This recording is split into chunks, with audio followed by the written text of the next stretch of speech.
Boa noite a todos, sejam todos bem-vindos, é sempre uma alegria receber todos vocês aqui na nossa casa. Vamos elevar nosso pensamento para fazer a nossa prece inicial. Pai amado, Jesus Mestre querido, agradecidos estamos, Senhor, por essa oportunidade de estarmos aqui para mais uma noite de estudos, de tantos conhecimentos. Que Jesus nos abençoe, a cada um de nós, a nossa família, a todos aqueles que compartilham dessa nossa caminhada, que abençoe o nosso palestrante, que irá usar da palavra, que tenha toda a intuição necessária, que a espiritualidade nos abençoe, que a nossa noite seja tranquila e harmoniosa. Que assim seja. Meus irmãos, nosso irmão Luiz, trabalhador aqui da nossa casa, né? Focará hoje na prevenção da depressão e do suicídio, na valorização da vida, baseado em informações científicas e conhecimentos do espiritismo. Ele fará explicações formidáveis sobre esses assuntos que tanto afligem o ser humano, assim como mostrará ferramentas que podem barrar a ansiedade e a depressão. E do ponto de vista espírita, os mecanismos que a gente tem implicitamente de defesa para tratá-los, com resignação, resiliência, fé e persistência na busca da ajuda. Então, com a palavra, o nosso irmão Luiz Guimarães.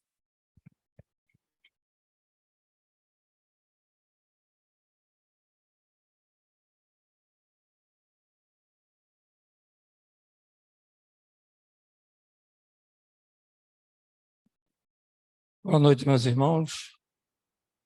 Que Jesus habite agora e sempre nos nossos corações.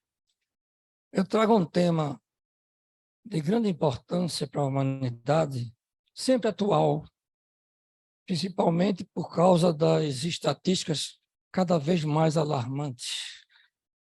E nós, como espíritas, temos um dever maior, porque sabemos que a vida não se finda no túmulo. Então, vamos aqui trazer algumas noções sobre a prevenção do ponto de vista orgânico e espiritual. Inicialmente, a história e conceitos da depressão. Vamos definir o que é saúde. A OMS definia a saúde como um estado de completo bem-estar biológico, psicológico e social do indivíduo, e desconsiderava o bem-estar espiritual, isto é, o sofrimento da alma. Tinha, portanto, uma visão reducionista, organicista da natureza humana, não havendo em sua totalidade mente, corpo e espírito. Preciso ter ciência que nós somos espírito, estamos em um corpo. E a medicina tem que avaliar a situação de saúde do ser humano do ponto de vista holístico, e não simplesmente pelo lado físico. Isso quem nos diz é o professor Sérgio Felipe Oliveira, titular da cadeira de Medicina e Espiritualidade da USP, São Paulo. A partir de 1998, saúde é definida como bem-estar biopsíquico socioespiritual. Está no Código Internacional de Doenças. Então, aqui já se incluiu o lado espiritual como conseguindo estar inserido no estado de saúde. Saúde é o estado ideal da vida. Doença é ocorrência vibratória perturbadora, mudança de comportamento na organização molecular do indivíduo ou no seu psiquismo em processo de amadurecimento. Então, a doença é o mau comportamento das nossas células em função das energias que nós produzimos e passamos para o organismo físico. Isso aqui está em Desafios e Soluções, de Divaldo Pereira Franco, por Joana de Ângeles. Depressão na antiguidade. O conceito, como é que os antigos entendiam depressão. Hipócrates, médico grego e pai da medicina, foi o primeiro a descrever a depressão. Ele desenvolveu um sistema que buscava explicar a ocorrência de diversas doenças por meio de fluidos corporais, que ele nomeou como fleuma, sangue, bile e Billy Negra, com seus respectivos humores a saber.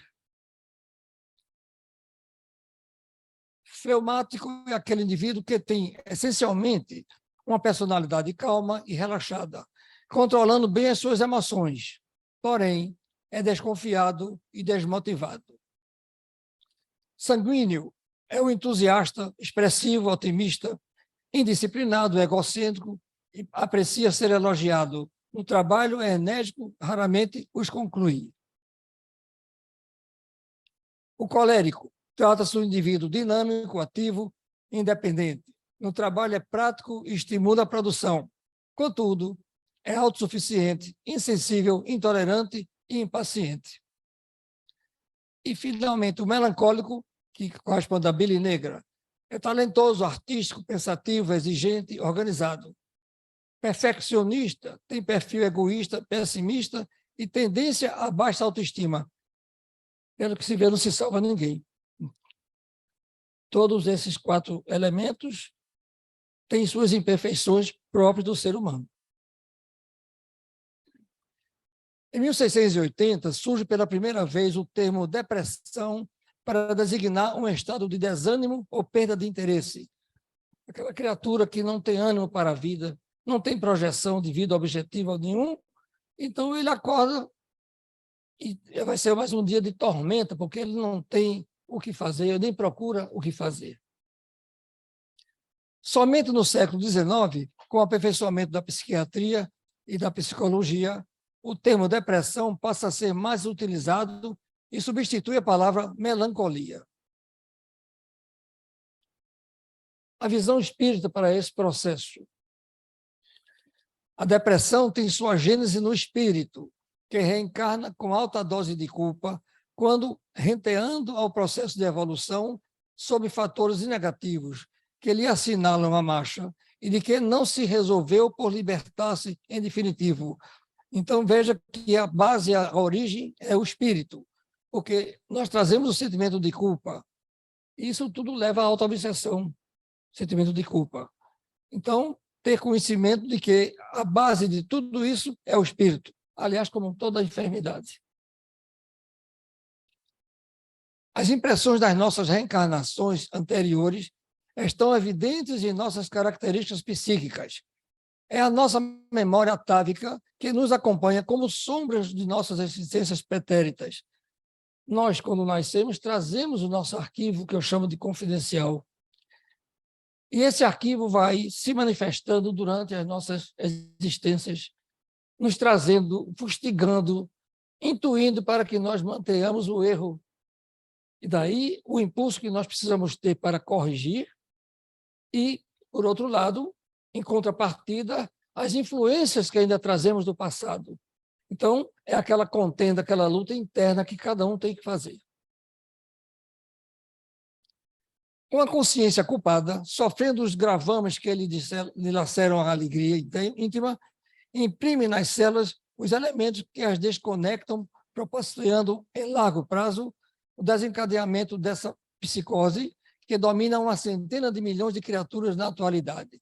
Então, veja bem, como tudo é mente, tudo é energia, as nossas células vão receber essas influências, esse negativismo, e nós vamos ter um processo fisiológico patológico. A célula não vai trabalhar como devidamente, porque ela está sendo intuída, recebendo energias nocivas que nós criamos, e daí chega a imunidade baixa, as enfermidades como um todo. Receitas da Paz pelo Espírito Joana de Ângelo com Divaldo Pereira Franco. Pesquisa da USP em 11 países. O período da pandemia da Covid. No primeiro lugar, o Brasil, com ansiedade 63%. Depois, Irlanda, ansiedade 61%. E, em terceiro lugar, Estados Unidos. Eu preferi falar em ansiedade porque é o primeiro gatilho de qualquer processo mental. Depois vem a depressão, vem outros agravos do nosso organismo.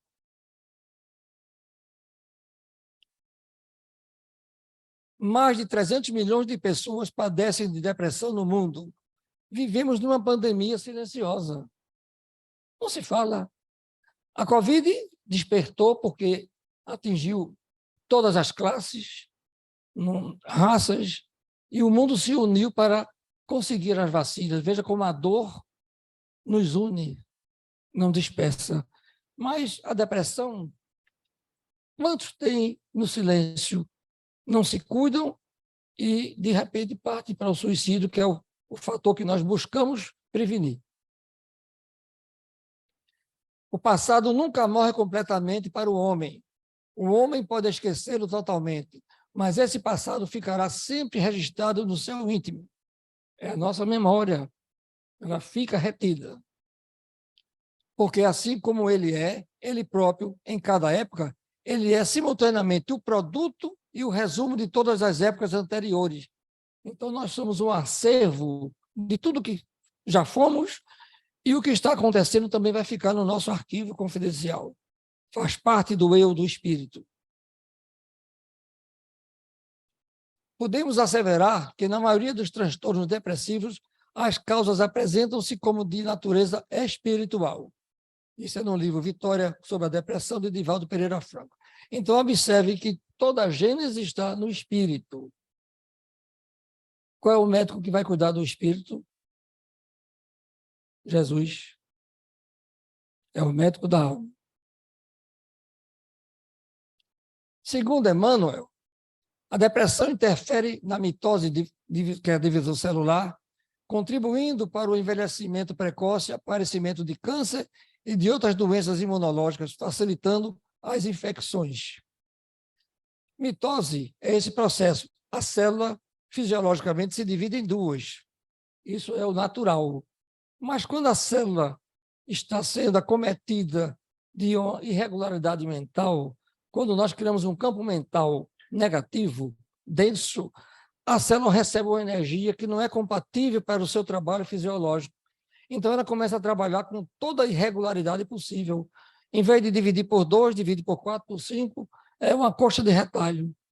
Então, a sua função imunológica não se processa e daí as doenças vão chegando. Tudo por causa do campo mental nosso negativo. Emmanuel Chico Xavier comentam que há enfermidades da alma tão persistentes que exigem várias reencarnações para a sua regeneração. Então, observe como é difícil a reforma íntima, que ela pode durar várias encarnações até que nós depuremos aqueles erros do passado. Hermance Dufour e Vanderlei de Oliveira, no livro Prazer de Viver, resumem bem quando dizem: reencarnar é com Deus, renascer é conosco. Deus nos deu a oportunidade de reencarnar, mas o renascimento interior nosso é competência nossa. Ele nos deu a reencarnação, nos deu os talentos. Nós é que precisamos desenvolver esses talentos. Por isso que o renascer é conosco. De acordo com Manuel Filomeno de Miranda e Divaldo Pereira Franco, no livro Nos Bastidores da Obsessão, os sexólatras viciados, invejosos, ciumentos, pessimistas e amargurados são os que mais facilmente transpõem os limites da saúde mental. Por quê? Porque o campo mental desse pessoal é doentio. Ele produz energia densa, pessimista, sem ânimo. Então, fica o corpo físico recebendo essa energia totalmente em desacordo com a sua necessidade. E o processo de enfermidade acontece. Aqui está, o pessimista amargurado. Digamos que essa criatura está saindo para um concurso ou para uma prova. Já saiu derrotado. Ele já sai derrotado. Ele não tem a chama do otimismo para que se dê bem em qualquer coisa. Isso é a visão de um deprimido. Depressão, então, como definir? É uma síndrome que compromete o ser humano no âmbito biopsíquico, socioespiritual, trazendo prejuízos pessoal, familiar e coletivo. Uma síndrome é um conjunto de sinais e sintomas que evidenciam uma enfermidade. Sempre tem um fator nosológico, ou seja, tem um elemento que desencadeia as doenças. No caso, aí é o espírito doente. Tratando-se de uma doença complexa, impõe-se a participação de uma equipe multidisciplinar para que se tenha um resultado exitoso. Isso envolve todo um contexto de acolhimento e o coletivo, porque o depressivo ele não sofre sozinho, ele expande o sofrimento dele. Vocês vão ver adiante. A depressão é contagiosa? Tem vacina? A gente fala em contágio geralmente com bactéria, vírus, né? Vejamos. Nossas emoções podem ser transmitidas às pessoas à nossa volta? Bom, se pode, como? Isso é um estudo publicado na revista clínica Psychological Science em abril de 2013. Nós temos aqui a psicosfera do deprimido junto com alguém que tem uma sensibilidade e é contagiado. Alguém com a tristeza, com a melancolia, com aquela conversa de sofrimento, contagia. Por isso que não é recomendado se assistir televisão com tantas desgraças, com tantas mortes, e cada dia pior, porque nós vamos vivenciar aquele clima mental. Isso vai adoecer o nosso corpo físico. Tudo é energia, tudo é vibração. Pensamento mais emoção vai dar sentimento. Com essa realidade, interagimos com o mundo exterior, onde captamos e liberamos energias boas ou mais. Nós não estamos isolados no universo. Nós interagimos com o cosmos. Nós somos parte do todo. Se bem que nossa individualidade é mantida, mas fazemos parte do todo. Higiene mental. Saneando os pensamentos, nós estaremos nos livrando de obsessão, de todas essas mazelas que nos fustigam a vida. A mente estando salutar, com saúde, o corpo estará também. Causas da depressão: genéticas, orgânicas, sociais, espirituais. As genéticas. Existem variações genéticas envolvidas nos casos de depressão que podem ser provocadas por uma disfunção bioquímica do cérebro. É deficiência de neurotransmissores, que aqui eu vou adiante comentar. Entretanto, nem todas as pessoas com predisposição genética reagem do mesmo modo diante de fatores que funcionam como gatilho para as crises. Existem os gatilhos, mas ser predisposto não quer dizer que vai ter a doença. Está predisposto. Depende da forma de viver, da forma de encarar a vida.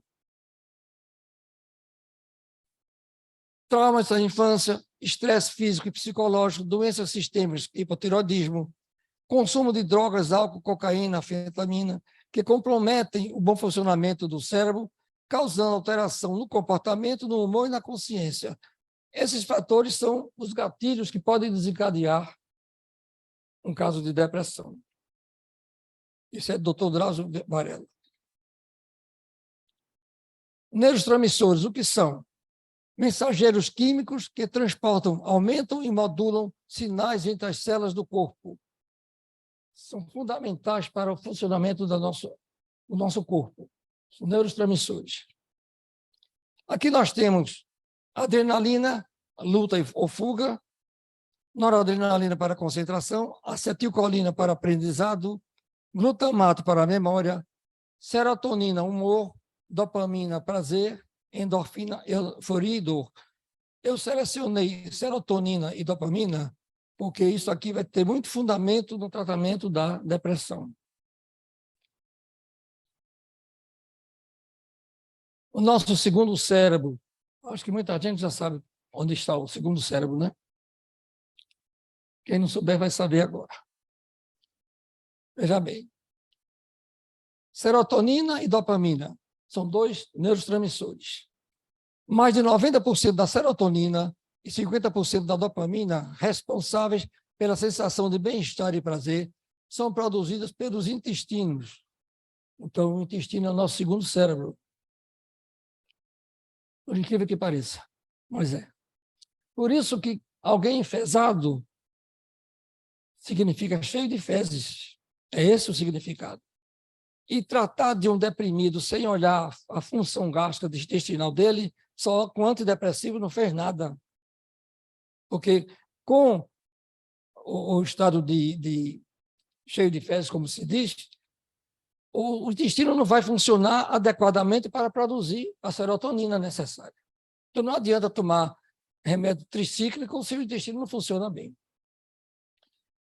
Neles há uma rede de 500 milhões de neurônios, por isso que é o segundo cérebro. Causas orgânicas. Endógenas, baixo nível de neurotransmissores, que eu acabei de dizer, disfunção da pineal, que eu vou falar adiante, doenças incapacitantes, mal de Alzheimer, AVC, doença de Parkinson, traumatismo, sequelas de acidentes, perda de visão, cardiopatias graves, entre outras. Quem está padecendo de uma dessas enfermidades, possivelmente vai ter um processo depressivo, de incapacidade. Quem sempre foi ativo, de repente fica numa cadeira de rodas, é aceitável que se sinta deprimido. Por melhor que seja o conhecimento da vida, mas a pessoa vai se sentir inútil. Isso não é bom para ninguém. A glândula pineal, epífise ou terceiro olho. Ao que tudo indica, a pineal humana foi melhor descrita pela primeira vez no ano 300 a.C., pelo médico Herófilos e o anatomista Erasistratos, ambos gregos que fundaram a Escola Médica de Alexandria, que atribuíram ao órgão a função de válvula da memória. Vocês vão ver a interpretação daquele tempo que eles faziam da pineal. René Descartes, filósofo, físico, matemático francês, afirmou: a alma exerce suas funções, mas particularmente por meio de uma glândula do cérebro. A glândula pineal é o órgão de interação entre a alma e o corpo. É o princípio da sede da alma. Ou seja, pela filosofia dele, é na pineal que se encontra a alma. É que faz a ligação do corpo e do espírito. Tem função na mediunidade. Então, é uma glândula fundamental, pequena, mas tem uma função grandiosa no organismo nosso. Ainda a pineal. A glândula pineal é a veladora dos instintos, equilibrando o setor emotivo, sempre fustigado pelas nossas cargas pretéritas. O que eu disse lá adiante, nosso arquivo confidencial. Isso aqui está em Missionários da Luz, do André Luiz Francisco Xavier. A pineal atua também como fotossensitiva, capaz de ver o mundo espiritual e de coligá-lo com a estrutura biológica.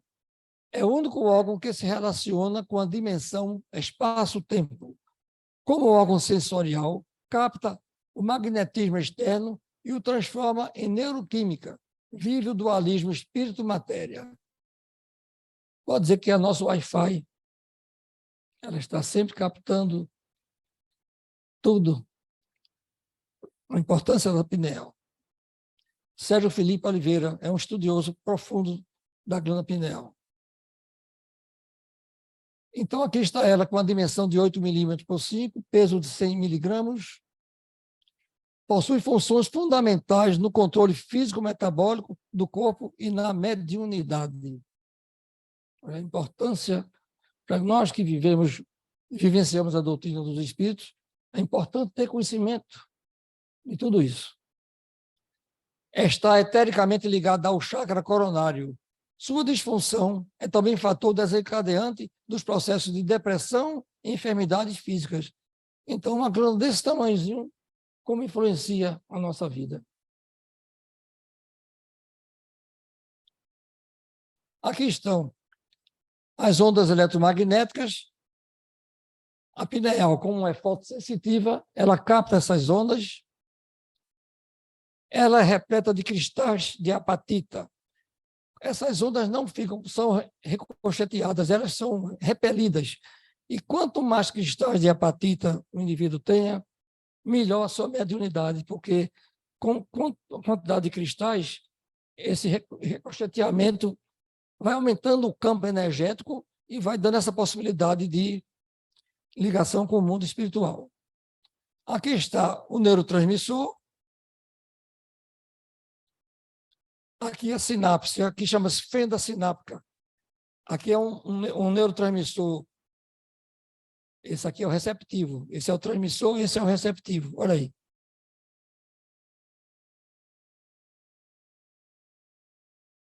Dois neurônios interagindo. Este passando a energia para esse. Está vendo? E aqui um processo de expansão. Milhões de neurônios que nós temos. Existem 86 bilhões de neurônios no sistema nervoso, onde são realizadas 100 trilhões de sinapses. É aquela junção transmissor-receptor. 100 trilhões. Causas sociais. Desemprego, insegurança, violência, crises familiares e afetivas, perdas importantes, fobia social, que é a agorafobia, bullying, redes sociais, cyberbullying e jogos depressivos, baleia azul, como já teve. Então, veja, esses elementos sociais que desencadeiam a depressão. Mas antes da depressão, tudo isso vai levar à ansiedade, que é o primeiro fator para desencadear o processo mental. Ansiedade é insegurança.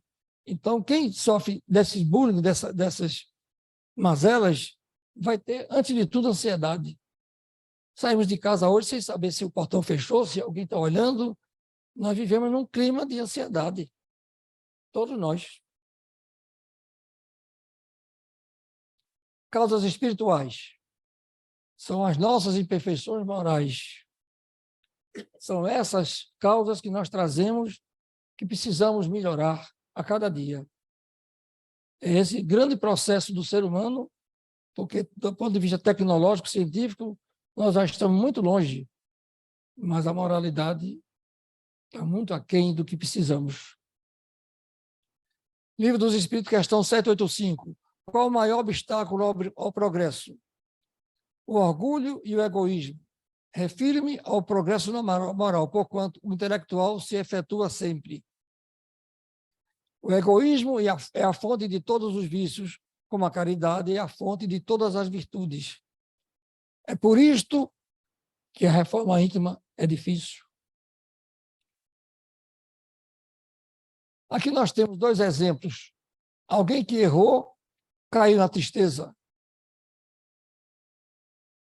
Tem consciência do fato, se arrepende, tem a tristeza e faz a reparação e tchau, passou. Isso seria o ideal. Agora, o segundo exemplo, alguém que errou, tem consciência do erro, sente culpa, tem remorso, tem ideia fixa, vai ter depressão e autoobsessão. Porque fixou a ideia daquele mal, daquele erro, e não deixou para trás aquilo. O primeiro não, reparou-se, se desligou. Esse aqui fica ligado e o processo autoobsessivo chega e lá vem depressão.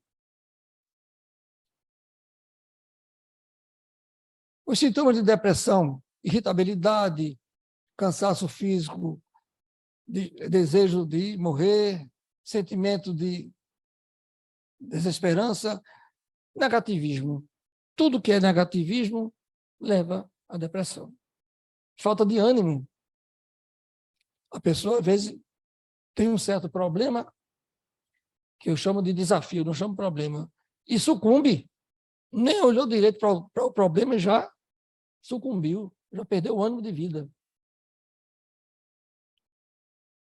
Resistência ao tratamento.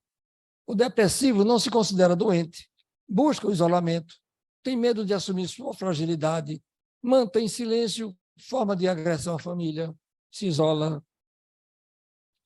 Mas ele não faz isso espontaneamente. É o próprio estado depressivo que ele se isola. É o chamado o vitimizado, é a criatura sempre vítima de tudo. O mundo não presta, ninguém olha para mim, ninguém me dá bola. Depressão, corpo, mente e alma, do psicólogo Wagner Luiz Garcia Teodoro. Tratamento.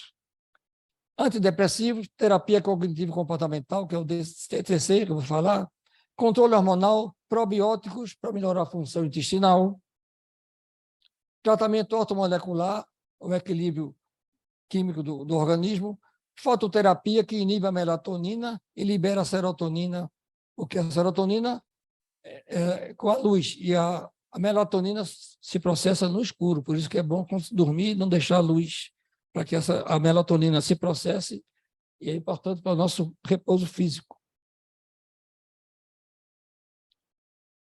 Homeopatias, florais de Bach, estimulação magnética transcraniana, isso ficou no cadastro da Anvisa, honestamente eu não sei se progrediu.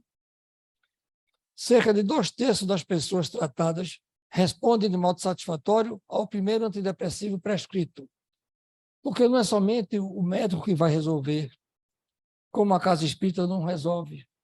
A casa espírita ajuda, orienta, mostra o caminho. Então, é preciso que haja vontade da pessoa de sair daquele estado. Ninguém ajuda quem não quer ser ajudado. Na década de 1960, surgiu a terapia cognitiva comportamental, TCC, através do neurologista e psiquiatra Aaron Becker, que hoje é de eleição devido aos bons resultados. O que foi que ele fez? Aqui está. Tríade cognitiva. Eu, o mundo, o futuro. Aqui é o indivíduo fazendo um questionamento sobre ele. Sobre o eu sou inútil, eu não consigo fazer nada direito. Sobre o mundo, todo mundo me odeia. Sobre o futuro, as coisas nunca vão mudar. É pessimismo do começo ao fim. Não pode sair do canto. E aqui, os terapeutas fazem o seguinte: aqui está o indivíduo, aqui está um evento, um fato. Observa-se como ele reage a esse fato pela cognição, o que é que ele avaliou disto. Isso vai gerar uma emoção. Se foi negativo, isso vai voltar, é uma via dupla. Isso vai gerar um comportamento de enfermidade. Então, o terapeuta vai fazer o seguinte: ele modifica a visão do evento. Ele mostra ao paciente que isto aqui tem outra forma de ser visto. É o outro lado da moeda. E o deprimido só foca naquilo que lhe satisfaz a fraqueza. Então, mostrar que a vida tem outras coisas para serem vistas, isso vai modificar o tipo do fato, a forma do paciente encarar o problema ou o fato. Então, isso vai modificar, vai melhorar essa emoção e altera o padrão vibratório. Com isto, o terapeuta consegue, com o tempo, mudar essa visão e ele vai melhorar o padrão vibratório dele para tentar sair do pessimismo para o otimismo. Então, esse é o mecanismo desse psiquiatra que fez esse estudo. Tratamento espiritual. Evangelizar-se segundo o ensino moral de Jesus. O autoconhecimento, reforma íntima, está grifado aqui porque reforma íntima exige muito de nós. Exige uma coisa que eu chamo de renúncia. Nós precisamos renunciar ao egoísmo, ao orgulho, à prepotência e essas mazelas que nos atrapalham a ascensão espiritual. E ninguém quer perder espaço. Para você deixar de ser egoísta, você vai deixar de ser orgulhoso, não vai ser prepotente. Então, você tem que renunciar a esse arquétipo, a esse passado nefasto que nós trazemos e que nós mesmos criamos. Assistir às palestras e realizar tratamento de desobsessão, passes em água fluidificada, praticar o evangelho no lar, envolver-se nos trabalhos de caridade. Com isso aqui, nosso campo mental vai ficar com mais luz e quem vai nos assessorar mentalmente são espíritos também que vibram na mesma sintonia, praticando bem. Chegamos aqui onde esperamos que não se chegue. O suicídio, uma calamidade mundial. Tudo começou com esse americano, Mike M. O Setembro Amarelo começou nos Estados Unidos. Ele tinha 17 anos e cometeu suicídio em 94. Mike era um rapaz muito habilidoso, restaurou um automóvel Mustang 68, pintando de amarelo. Por conta disso, ficou conhecido como Mustang Mike. Veja bem, um evento trágico foi o suicídio, mas disso aí surgiu o movimento mundial de prevenção do suicídio. Eu sempre digo, atrás de alguma coisa que nós achamos que é ruim, tem alguma lição de bem. Seus amigos escreveram cartões constando, se precisar, peça ajuda, e distribuíram no velório. O fato expandiu-se pelos Estados Unidos. Um professor do outro estado americano havia recebido um dos cartões de uma aluna pedindo ajuda. Lá mesmo começou a expandir e surgiu esse movimento. Setembro Amarelo foi dia 10 de setembro passado. Mas aqui, eu digo que isso aí deve ser todo mundo. Setembro Amarelo deve ser o ano todo. Não é lembrar somente no mês de setembro. Em setembro se faz uma campanha maciça, mas eu entendo que a Casa Espírita tem o dever de trazer sempre esse assunto, porque nós acreditamos na vida após o túmulo. E o suicida não quer morrer, ele quer se ver livre de um problema, só que ele arranja um problema muito maior do que o que ele tem.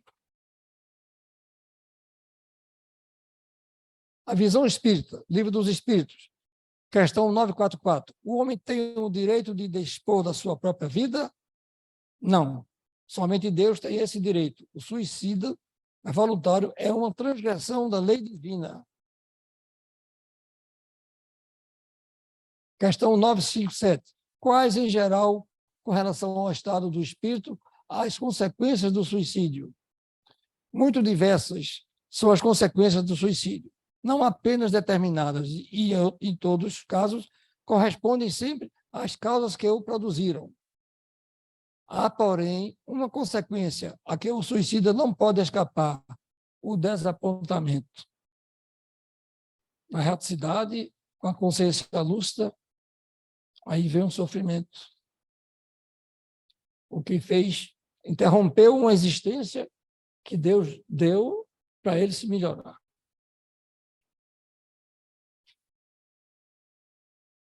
Suicídio, solução insolúvel. Conscientizar as criaturas a respeito das consequências do ato no além-túmulo, das dores que maceram os familiares e do ultraje às leis divinas é método salutar para diminuir a incidência dessa solução insolúvel. Não é solução, é agravar o problema, e muito. Temas da vida e da morte, de Valdo Pereira Franco, por Manuel Filomeno de Miranda. Há um aumento preocupante de suicídios em todos os países. O que pode ser feito a respeito? A doutrina espírita é uma vacina contra o suicídio, mostrando-nos que se trata de uma porta falsa, que nos precipita em sofrimentos 1000 vezes acentuados. Por isso, um dos grandes recursos para combater o suicídio é a sua divulgação. A reencarnação, tudo o que você precisa saber, de Richard Simonetti. Prevenção. Observar a mudança de comportamento, realizar abordagem cautelosa com palavras de incentivo à vida, oferecer apoio procurando externar confiança, valer-se do CVV, telefone 188, buscar imediato apoio médico, psicológico, entre outros. É observar a conduta do indivíduo para ver que amparo vai se oferecer a ele. Sentimento de vitimização. Todo deprimido é vítima. Então, as frases de alerta. Eu preferia estar morto. Eu já sei o que não vou fazer. Eu não aguento mais. Eu sou um perdedor e um peso para os outros. Os outros serão mais felizes sem mim. Entre outras frases de alerta. É uma depressão grave, baixíssima autoestima, e começa a dizer essas coisas que a gente tem que catalogar isso.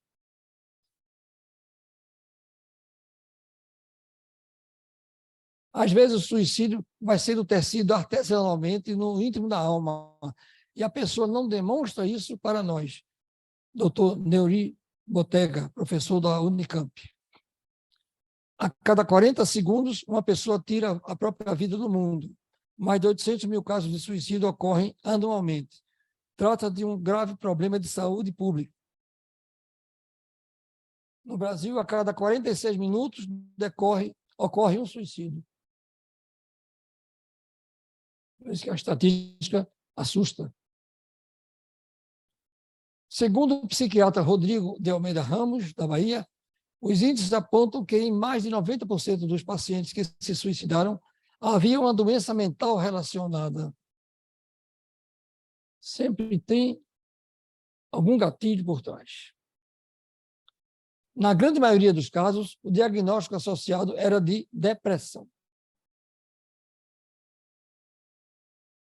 O suicídio no Brasil é a quarta causa de morte entre jovens de 15 a 29 anos. Veja bem, um jovem de 15 anos, a princípio ele não tem preocupação com aluguel, com conta de água, de luz. A princípio, não. Já um senhor de certa idade, desempregado, perdeu a firma, pode até ter um estado depressivo, mas um jovem de 15 anos é falta de propósito na vida. Aqui uma estatística, de certa forma, antiga, mas que vale. Rio de Janeiro, São Paulo e uma pequena cidade no Rio Grande do Sul, a incidência. Essa cidade, com 130 e poucos mil habitantes, teve um índice maior, o dobro de São Paulo com uma população muito maior. Então, o Ministério da Saúde foi avaliar o porquê disto. Em 1996, houve epidemia de suicídio na cidade de Venâncio Aires, vizinho de Santa Cruz do Sul, capital do fumo, com repercussão internacional. Cultivo do fumo, agrotóxico, manganês, esses outros. Esses dois aqui são tóxicos e alteram os neurotransmissores. Daí os quadros de suicídio.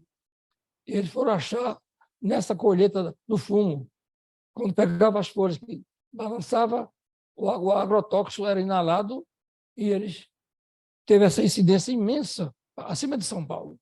Causou uma estranheza, né? Taxa de suicídio entre os índios, que pouca gente sabe. Homens, 23%, mulheres, 7,7%. Os brancos, veja a diferença. Existe algo particular quanto aos índios. Timbó ou tingui contém rotenona, pesticida orgânico, que causa a imobilização ou morte dos peixes, facilitando sua captura. Eles, para pescar, jogavam esse tóxico e os peixes ficavam boiando, como que anestesiado. Então era fácil eles pescarem. Mas eles tomavam, você vai ver. O peixe comendo não fazia mal, mas eles tomavam o veneno. Os índios ingerem a substância e calculam o tempo e a distância da tribo para não morrer no caminho. Segundo a crença deles, não iriam para o local dos guerreiros após a morte. Então, eles sabiam que ia tender aqui, o caminho vai ser tanto tempo, para não morrer no caminho, para que não perder o lugarzinho especial dos heróis. E hoje, com a modernidade, os índios estão também metidos em drogas e tudo que se tem, né? Aqui uma estatística. Estudos mostram um aumento da angústia, ansiedade e depressão, especialmente entre os profissionais de saúde. Muitos profissionais de saúde se suicidaram também pela angústia de não poder dar o que podia, pela avalanche de enfermos que chegava da Covid, e você não tem estrutura. Isso mexe com o íntimo da pessoa, né? Somadas às questões da violência, transtornos por consumo de álcool, abuso de outras drogas e sentimento de perda, tornaram-se fatores importantes, podendo aumentar o risco de uma pessoa decidir tirar a própria vida. Isso também foi uma estatística pesquisada. Situação do Brasil no mundo, em setembro agora, mês passado. Segundo a OMS, o Brasil ocupa o 8º lugar entre os países com os maiores índices de suicídio. 8º lugar. No homem, a taxa de morte por suicídio em 2019 foi de 10,7 por 100 mil habitantes, e na mulher, 2,9. Por quê? A mulher, ela procura ajuda com mais imediatismo. O homem, com sua importância, não se sente deprimido, não acha que precisa de psiquiatra, resolve tudo, né? É o dono do pedaço. Então, por isso que as mulheres procuram mais ajuda, desabafam mais e procuram socorro. É uma hipótese válida. O Ministério da Saúde oferece apoio ao Centro de Valorização da Vida, que em 2017 recebeu 2 milhões de ligações gratuitas. Veja bem, 2 milhões de ligações no ano. Quantas mortes foram evitadas? 2 milhões. O serviço opera 24 horas, tem um e-mail, tem um chat, CVV. A melhor forma de entender o suicídio não é estudando o cérebro, e sim as emoções. As perguntas a fazer são: onde dói e como posso ajudá-lo? Porque uma criatura num estado depressivo não está apta a receber sermão. Tem sofrimento, que é da alma. É o chamado dor interior. Mas ele não tem condições de a gente chegar e conversar fartamente. Tem que se abordar com muita serenidade e com sabedoria para ver aonde pode chegar e sentir aquele ponto que a gente pode dar o apoio. Mas dar um sermão, porque Deus não quer, isso não vai levar a nada, porque ele não está ouvindo isso. O suicídio precisa ser debatido no silêncio, ele cresce, Dr. Edwin Schneidman. A imaginação é a metade da doença. A tranquilidade é a metade do remédio. E a paciência é o começo da cura. Quem nos diz isso é Ibn Sina, ou Avicena. Esse é o termo latinizado. Médico, filósofo e cientista, persa. Nasceu em 980. Não 1900, 980. Antigo. Mensam in corpore sano, um ambiente sã, num corpo são. Essa frase é de Décimo Júnior, poeta satírico romano. Então, com essa frase praticamente finalizando, nós vimos que a mente é tudo. O espírito é o ser pensante. Então, se a gente sanear os pensamentos, se a gente procurar pensar no bem, fazer o bem, o corpo vai receber essa energia pura e vai se processar melhor todo o seu mecanismo fisiológico e as doenças vão se esmiuçando, vão desaparecendo. Mas tudo está aqui, na nossa mente.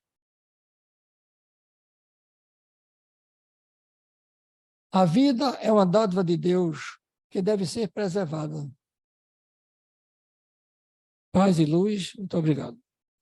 Isso realmente é um assunto muito interessante, muito importante, até a forma da gente olhar, da gente ver, né? Eu separei aqui um trechozinho do livro O Médico Jesus, de Zé Carlos de Luca, que diz assim: Deus nos fala através de 1000 modos. A enfermidade é um deles. E, por certo, o principal recado que ele chega da sabedoria divina é que está faltando mais amor e harmonia em nossas vidas. Toda cura sempre é uma autocura. E o Evangelho de Jesus é a farmácia onde encontraremos remédio que nos cura por dentro. Há 2000 anos, esses remédios estão à nossa disposição. Cabe a nós buscá-los. E para encerrar, vamos passar para o nosso irmão Metódio, que fará a prece de agradecimento e de encerramento.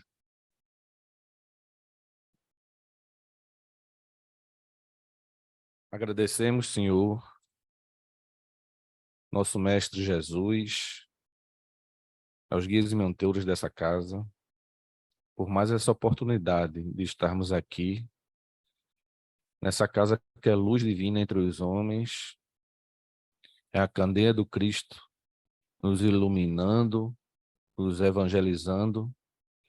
Esses poucos minutos que passamos aqui serão grandiosos na imortalidade da alma, do nosso caminhar até a perfeição, que é longa, mas Jesus nos confidenciou que tenhamos bom ânimo, pois eu venci o mundo. E todos nós, como filhos de Deus, herdeiros do nosso Pai Celestial, chegaremos também com muito esforço, perseverança e confiança no nosso guia maior, o Filho grandioso, nosso Mestre Jesus, que nós chegaremos lá na perfeição, construiremos o reino de Deus em nossas vidas. Que Deus abençoe a todos, hoje, agora e sempre. Assim seja. Que assim seja. Em nome de Deus, em nome da espiritualidade amiga e do Mestre Jesus, te pedimos permissão para dar por encerrado o nosso estudo de hoje. Continue todos em silêncio, em harmonia, para receber o passe. Boa noite a todos.